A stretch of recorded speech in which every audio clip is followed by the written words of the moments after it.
બરાબર છે, વાંસળી આપી એ બરાબર છે, આ બધું બરાબર, મોરપીસ રાખ્યું એ બરાબર, પણ બા આ તારું ઢીલું છે ને કર્યું. તેની માએ એટલું કીધું કે મારા દીકરાને કોઈની નજર ન લાગી ગઈ એટલે તારું ઢીલું કર્યું છે. તેની ગોપી ભાવે એટલું કીધું કે આ તારા કૃષ્ણને કોઈની નજર નહીં લાગે, પણ આની નજરું જેને લાગી ગઈ છે ને હજી લગી ઉભા નથી થઈ ગયા. આની નજર અમારા નરસિંહ મહેતાને લાગી ગઈ, આની નજર જલારામને લાગી ગઈ, આ તારા કૃષ્ણની નજર અમારા શેઠ સગારસાલ ચંગાવતીને લાગી ગઈ. આની નજરું જે એક બીજું ઢીલું કર્યું હોતે કે આની કોઈને નજર ન લાગી જાય. આવી જે કલ્પનાઓ બાપુ આખી આખી કવિતાઓ તો અત્યારે તો એટલી બધી બહુ જાજી કવિતાઓ આવી. એમાંની એક આ બાપુ ખૂબ સારી કે નરસૈયોને જત બિરાજે જ્યાં ગિરનારની જાળી છે, ડુંગરા ખંદાઈ ડાલા મથા એની ડણકું કાઠિયા વાળી છે, અને પરમ સતાધાર અને વીરપુર અને બગદાણે જે હરિહરની ખ્યાતિ આકલું એ રોટલો પણ કાઠિયા વાળી છે, અને સંત સતી સુરા વળી સુદા માને કેમ ભૂલાય કારણ કે મળી જાઓ પણ માગું નહીં એ ટેક પણ કાઠિયા વાળી છે. ખાંભીએ સિંદુરીઓ એ રંગ પણ કાઠિયા વાળી છે, અને રાખી એને દીધો દીકરો એ જંગ પણ કાઠિયા વાળી છે, અને નો ખાવાનું ખાવા માંગ્યું એ મહેમાન પાહા ભારાડી છે. નો ખાવાનું ખાવા માંગ્યું એ મહેમાન પાહા ભારાડી છે, પણ ખાંડણીએ ખંડાણો એનો બાપ કાઠિયા વાળી છે, અને અહિંસાની આધી ફૂકી જ્યાં સૂરજ નહોતો આથમતો પણ લાકડી લઈ અને તોપું તગડી એ ગાંધી પણ કાઠિયા વાળી છે. એ ગાંધી પણ કાઠિયા વાળી. બાપુ ગાંધી બાપુ વકીલ હતા. હા, એ નાનો એવો માણસ હતો ને, ગરીબ માણસ બિચારો ઝૂંપડામાં રહેવો હોય, એના ઉપર કેસ થયેલો. ગાંધી બાપુએ કોર્ટમાં જઈને કેસ જીતાડી દીધો, એક પણ રૂપિયો ન લીધો. ગરીબ માણસ વિવેક કર્યો, બાપુ તમે હતા તો અમારા જેવા નાના માણસનો કેસ જીતાડી દીધો, પણ બાપુ તમે જેથી નહીં હોય તેથી અમારા જેવા નાના માણસનું કોણ. ગાંધી બાપુ કે મૂંઝાતો ને મારી ફોટાવાળી નોટું. હા, એ કે એ આખી એમને ચેતી જાઓ, લેર કરો તો તારે. હા, હું હાજર છું એવું તમે માનજો. હા, અને બાપુ ગાંધી બાપુ જીવાતા કે પોતરી જ ખાલી કહી. હા, એ પોતરીમાં ખીચો નહોતો કે. હા, ખાલી પોતરીમાં આખું જીવન કાઢી નાખ્યું. એ પોતરીમાં ખીચું નહોતું, પણ અત્યારે કેવા દો, અત્યારે એક ખીચું એવું નથી જેમાં મોહનદાસ કરમચંદ ગાંધી નો હોય સાહેબ. હા, અત્યારે આપણે જેને રાખવા પડે, જે પોતે ખીચા નો બનાવે ને એને લોકો કાયમ માટે ખીચામાં રાખે. આ એવું જીવન. એટલે કીધું કે અહિંસાની આંધી ફૂકી જ્યાં સૂરજ નહોતો આથમતો પણ લાકડી લઈ અને તોપું તગડી એ ગાંધી પણ કાઠિયા વાળી છે, અને ગોકુળી યામાં ગોઠવું નહીં અને મથુરા મૂકીને ભાગ્યો તો એ રણ જઈ અને રણછોડ થયો. એ કૃષ્ણ પણ કાઠિયા વાળી છે, એ કૃષ્ણ પણ કાઠિયા વાળી છે. અને આમ ગણો બાપુ, હાલે આખી દુનિયા પરમાત્માને બનાવી પણ માત્ર 2 અક્ષરની જ બનાવી. એમાં ત્રીજો અક્ષર પરમાત્માએ વાપર્યો નહીં. આખી દુનિયા બનાવી પછી આ દુનિયાનું નામ આપ્યું જ ગ, તાના માત્ર વગેરે, અને 2 જ અક્ષર. આપણે કેવું પડે ભાઈ આ ગુજરાત ને આ હિન્દુસ્તાન ને પછી વર્લ્ડ છે આવું આપણે કેવું પડે, પણ 2 અક્ષર ખાલી કહી દો એટલે પછી વર્લ્ડ ને એવા કઈ શબ્દો યુઝ ન કરવા પડે. ખાલી એટલું કેવું પડે જ ગ અક્ષર 2, એની અંદર મને તમને ના બધાને મૂક્યા અને શરીરનું નામ આપ્યું દેહ અક્ષર 2. આ દેહની અંદર શું હોય તો કે હાડ માંસ લોહી રગ અક્ષર 2. ત્રીજો અક્ષર નહીં, બહાર આવો માથું અક્ષર 2, વાળ અક્ષર 2. કહેવાતો કે કાળા ભૂરા ધોરા ન હોય તો કે ટકો મુંડો ટાય, અને આમાં પડે હું તો કે ટોલો ખોડો લીક અક્ષર 2. ત્રીજો અક્ષર નહીં, બહાર આવો માથું અક્ષર 2, અને કહેવાય કે કાન અક્ષર 2, નેણ અક્ષર 2, આંખ અક્ષર 2. શું કરે તો કે રોવે અને જોવે અક્ષર 2. એમાંથી શું નીકળે તો કે આંસુ અક્ષર 2, નાક અક્ષર 2. શરીરના તમામ અંગો છે ને એ કઈ ગુનો કરે. પગ કોઈ પાટો મારી બગાડે, હાથ કોઈ લાફો મારી બગાડે, જીભ કોઈનું ખરાબ બોલીને બગાડે, કાન કોઈનું ખરાબ સાંભળીને બગાડે, પણ એક શરીરમાં નાક એવું છે ક્યારેય ગુનો કરતો નથી, પણ છેલ્લે કપાવવાનો વારો આવે ને બાપુ ત્યારે એનો જ આવે. હા, નતર એ કાંઈ ગુનો એક પણ ગુનો એ નાશ નથી કરતો, છેલ્લે કપાવવાનો વારો એનો આવે.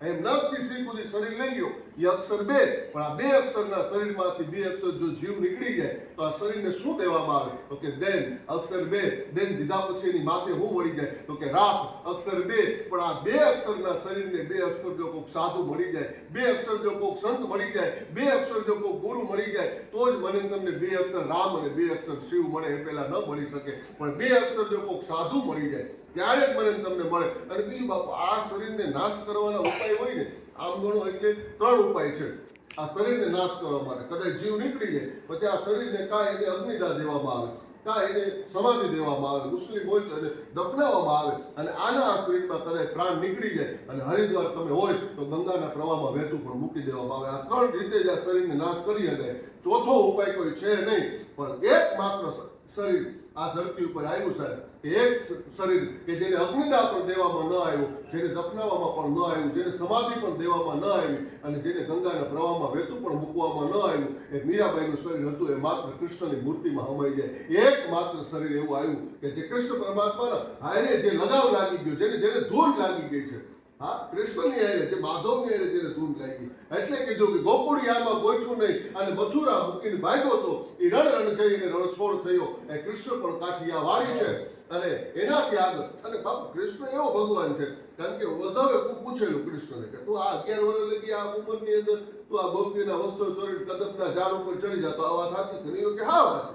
પણ એ ક્યાં વસ્ત્રનું કર્યું હું તે 11 વર્ષની ઉંમરમાં આ બધાના ચોરી કદમના ઝાડ ઉપર ચડી જતો. અને તેથી કૃષ્ણએ દાંત કાઢીને જવાબ આપ્યો, બોધો મને ખબર હતી કે જેથી દ્રૌપદી હાથ કરશે તેથી 999 ગાંઠ મારીને પૂરા કરવા જવા જોઈએ, એટલે આ વસ્તુઓને ચોરી અને ભેગા કરી નાખ્યા. અને કૃષ્ણ બાપા આમાં આવે આ કવિતામાં આવી ગુલાટ કેવી હોય માધવ, અને એની ગુલાટ એટલે એમાં કોઈ સટકે જ ન હોય એવી કૃષ્ણની ગુલાટ એવી બાપુ કે 18 દિવસના યુદ્ધને હજી 8 દિવસની વાર છે.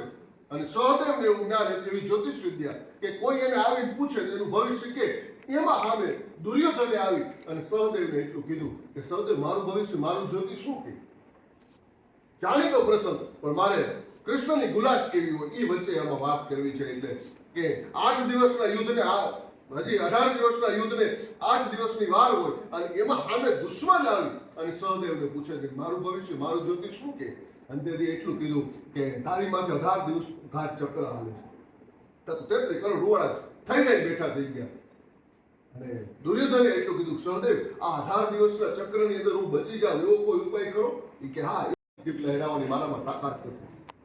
કૃષ્ણ તરત પાટો બેઠો, એની નો બદલે કઈ નહીં, 18 લાખ બેઠું એની બદલે એની તો હમણાં બદલાવું. અને આ બાજુ માં મોહિની ચાટે અને આ બાજુ દાદુ પ્રતિજ્ઞા કરે કે દુર્યોધનને આશ્રય રાખવા માંગુ છું. તેથી એક સૈન્ય 18 લાખ ઊભું થઈ અને એટલું કીધું તમે જો એને હતાડીને રાખવા માંગતા હોય તો અમારે કઈ યુદ્ધ લડવું નથી, અમે આ આવેલા તમે જેના હાથું ઓઘો હળગાવ્યો છે અને એને જો તમે હતાડીને રાખવા માંગતો તમે આ આવેલા, અમારે યુદ્ધ લડવું જ નથી. એક આઈને ઊભું થયું. અને તેથી ભીષ્મએ કૃષ્ણની સામું જોઈને દાંત કાઢીને એટલું કીધું હતું માધવ મને બધી ખબર છે આ બધા તારા ધંધા છે, આ બધા તારા ધંધા છે. અને તેથી ભીષ્મએ સભામાં એલાન કરીને એટલું કીધું બાપ મારો રાજકુંવર છે, મને કદાચ 18 દી ન આપો તો કાંઈ નહીં પણ મને 15 દી તો આપો.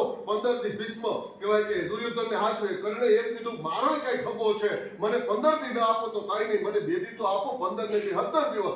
અને શૈલીએ એમ કીધું મારો કઈ ખભો છે, મને કદાચ તમે 15 દી 2 દી ન આપો તો કાંઈ નહીં, અડધો દી તો આપો. 15 ને 2 17, 17 ને અડધો દી એટલે 17 દિવસ. અને 18મા દિવસની રાતે એને કોઈ હાચવો નહીં ને અને જગત છોડીને વિયો જવું પડ્યું. એમ જેણે સત્યનો આશરો લીધો, જેણે હાસાનો આશરો લીધો એને જગત ક્યારેય મારી નથી આવ્યું. એમ જ્યારે જે વસ્તુ આવી બાપુ